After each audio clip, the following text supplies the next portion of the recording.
नमस्कार मित्रांनो, स्वागत आहे तुमचं आताच्या ब्रेकिंग न्यूजमध्ये।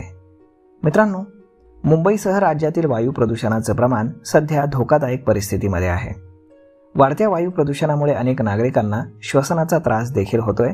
त्यामुळे भावी पिढीला प्रदूषणमुक्त पर्यावरण देण्यासाठी सध्याच्या पिढीनं स्वतःवरती नियंत्रण घालून घेणं गरजेचं आहे। या उद्देशानं प्रत्येकाला वाहनाला दिलं जाणारं प्रदूषण नियंत्रण प्रमाणपत्र म्हणजेच PUC वैध असणं देखील गरजेचं आहे। तसेच भविष्यामध्ये प्रत्येक पेट्रोल पंपावरती नो PUC नो फ्यूल या उपक्रमाची अंमलबजावणी काटेकोरपणे करावी असे निर्देश परिवहन मंत्री प्रताप सरनाईक यांनी दिलेत। त्यामुळे वाहनामध्ये पेट्रोल आणि डिझेल भरायचं असल्यास PUC असणं आवश्यक आहे। वाहनामधून निघणाऱ्या विषारी धुरामुळे प्रदूषणामध्ये मोठी वाढ होते। सर्वाधिक वायू प्रदूषण हे वाहनांमुळे होतं।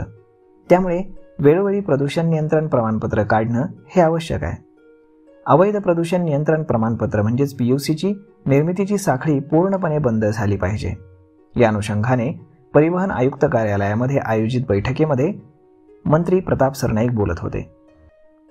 बैठकीमध्ये परिवहन विभागाच्या कार्यालयामध्ये आगीची पूर्वसूचना देणारी यंत्रणा बसवणं, परिवहन भवन बांधकाम आदीबाबतचा आढावा सरनाईक यांनी घेतला। या बैठकीला परिवहन आयुक्त विवेक भीमनवार देखील उपस्थित होते। राज्यातील प्रत्येक पेट्रोल पंपावरती बसवण्यात आलेल्या CCTV कॅमेऱ्याच्या आधारे इंधन भरण्यासाठी येणाऱ्या प्रत्येक वाहनाचा वाहन क्रमांक तपासण्यात येणार आहे। या तपासणीमध्ये संबंधित वाहनाच्या प्रदूषण नियंत्रण प्रमाणपत्राची वैधता समजू शकणार आहे। प्रदूषण नियंत्रण प्रमाणपत्र वैध नसल्यास संबंधित वाहनाला इंधन दिलं जाणार नाही। तथापि त्याच पेट्रोल पंपावरती तात्काळ प्रदूषण नियंत्रण प्रमाणपत्र काढून घेण्याची व्यवस्था देखील करण्यात येणार आहे। त्यामुळे या वाहन चालकांची गैरसोय होणार नाही। या प्रदूषण नियंत्रण प्रमाणपत्राला युनिक आयडेंटिटी नंबर असेल। त्यामुळे प्रदूषण नियंत्रण प्रमाणपत्राची वेळोवेळी वैधता तपासणी करता येईल असंही सरनाईक बोलले। भविष्यामध्ये वाहन विक्री करणाऱ्या शोरूम आणि वाहन दुरुस्ती करणाऱ्या गॅरेजमध्ये देखील प्रदूषण नियंत्रण प्रमाणपत्र देण्याची व्यवस्था करण्यात येईल। परिणामी रस्त्यावरती धावणाऱ्या प्रत्येक वाहनाचे वैध प्रदूषण नियंत्रण प्रमाणपत्र असेल आणि त्यामुळे प्रदूषण पातळी कमी करण्यास मोठी मदत होईल।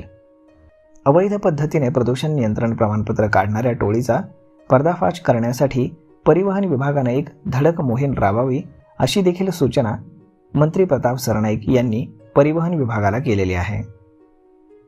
तर मग मित्रांनो, अशा पद्धतीने आता इथून पुढे जर वैध PUC नसेल तर पेट्रोल आणि डिझेल मिळणार नाही असे सक्त आदेश मंत्री प्रताप सरनाईक यांनी दिलेले आहेत।